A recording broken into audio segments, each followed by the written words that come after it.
देखिए 12 जून को थाना कासना पे एक 112 की कॉल प्राप्त हुई थी, जिसमें ये अलवर से एक सुभाष चंद्र हैं। उन्होंने बताया था कि उनके लड़के हैं दो, भीम और नारायण सिंह, जो कि यहाँ पे नोएडा में नौकरी के लिए आए थे और उनका अपहरण कर लिया गया है और उनसे फिरौती की रकम मांगी है।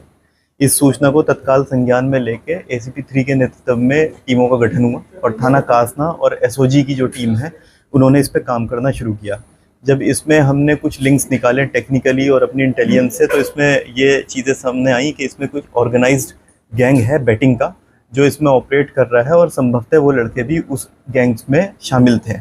इसके बाद कुछ जगह चिन्हित हुई और कुछ बिसरख क्षेत्र की, ग्रेटर नोएडा वेस्ट की कुछ हमें लोकेशंस मिली, कासा ग्रैंड और कासा स्काई गार्डन सोसाइटी में, जहाँ पे हमने रेड करी और वहाँ से हमें लैपटॉप्स, मोबाइल, आधार कार्ड और 8 लोग गिरफ्तार हुए। उन 8 लोग में वो लोग भी शामिल हैं जिन्हें तथाकथित अपराध बताया गया था और बाद में पता चला कि ये सभी लोग बेटिंग रैकेट्स यहाँ पे संचालित कर रहे हैं।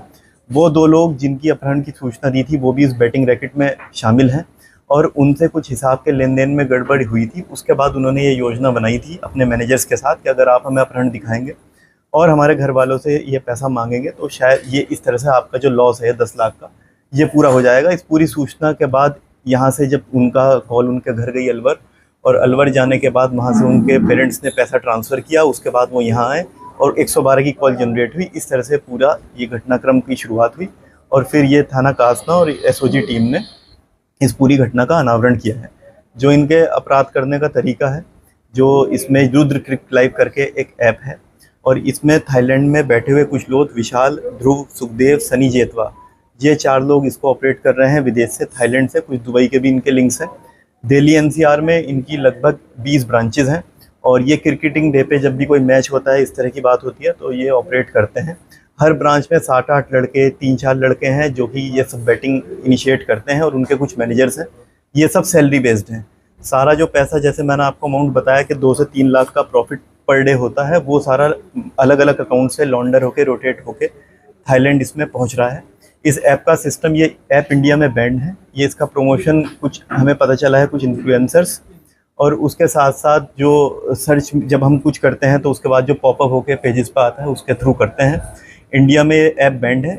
इन्होंने इसका एल्गोरिदम इस तरह से बनाया है कि शुरू में जब स्मॉल अमाउंट कोई भी लगाता है तो स्मॉल अमाउंट पे ये उसको जिताते हैं, और जब वो एक साइकिल में जीतने की फंस जाता है तो बड़ा अमाउंट जब वो 20,000, 30,000 या लाख तक पहुंचता है, तब ये उस तरह से ऑपरेट करते हैं कि जो भी बैटर है वो उतना पैसा हार जाए।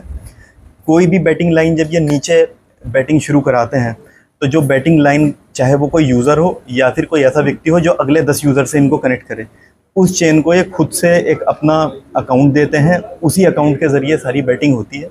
वो अकाउंट कैसे खुल रहे हैं, उनसे लिंक आधार कार्ड कैसे खुल रहे हैं, उनसे जुड़े हुए प्री एक्टिव सिम कैसे खुल रहे हैं, उस पर, और जो बाकी ब्रांचेज़ हैं उस पर, और जो मनी की पूरी ट्रेल है उस पर अभी हम इसमें काम करेंगे। और ये एक बड़े इंटरनेशनल बैटिंग रैकेट का खुलासा कितने एसओजी, कितना मिला टेंटेटिव, कितना आइडिया, अभी जैसे अभी मैंने आपको बताया कि कुछ अकाउंट की जो है ये डिटेल्स हम निकाल रहे हैं, लेकिन वर्थ करोड़ है, क्योंकि एक ब्रांच से पर डे 2 से 3 लाख का जनरेशन इसमें हो रहा था। कब से करी थी इसका? ये वाली जो इनकी ब्रांच है कुछ ही महीने पहले यहाँ पे इस्टेब्लिश हुई थी, जिसको मतलब हमने रेड करके पकड़ा है।